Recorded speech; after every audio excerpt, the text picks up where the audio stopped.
Elles viennent de Madagascar, du Niger et du Congo-Brazzaville. Modératrice pays du réseau des femmes d'Afrique francophone pour l'atteinte des objectifs de développement, ces femmes leaders d'opinion ont répondu à l'invitation de Marie-Olive Lembe-Kabila pour un partage d'expérience avec leurs collègues de Kinshasa dans le cadre du mois dédié à la gente féminine. Après la méga journée de réflexion organisée le 8 mars à Kingakati, ces femmes sont revenues le samedi 14 mars au parc de la vallée de l'Ancélé, cette fois pour faire du tourisme. Tout commence ici au quartier général où Marie-Olive Lembe-Kabila, hôte du lieu, rejoint ses invités et élargit à plusieurs autres femmes locales. Le réseau en profite d'ailleurs pour offrir un merveilleux tableau à la présidente de l'ASBL Initiative Plus pour son engagement sans faille en faveur du développement. Mama Waro, elle est toujours là au service des autres. Elle est toujours là pour donner de l'espoir. Nous savons que le parapluie nous sert de nous protéger contre les intempéries. La pluie, la chaleur, tout ça. Alors c'est le travail qu'elle fait avec son parapluie. Elle prend tout le monde là-dedans.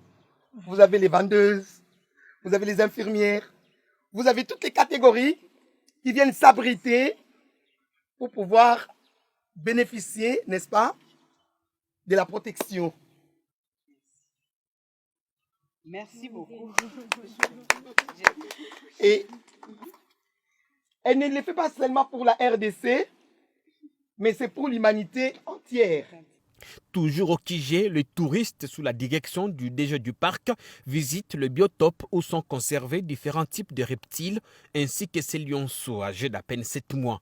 Ce n'est que le début des surprises parce qu'il faut embarquer ici, arpenter les collines verdoyantes du site, regarder avec enthousiasme les rhinocéros, les zèbres, les antilopes, les crocodiles gardés dans cette rivière artificielle. Une petite balade qui aurait un goût de l'inachevé. En tout cas, si vous n'avez pas vu le roi de la forêt. Un projet ambitieux étalé sur 200 km², contenant jusqu'à 2500 animaux sans compter le Cap Aventure et Loisirs.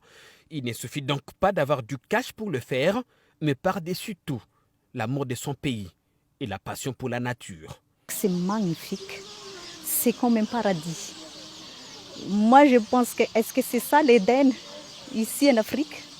J'ai trouvé le projet de ces parcs vraiment bien réfléchi, bien concis. Ils ont fait les choses vraiment avec tous les détails possibles.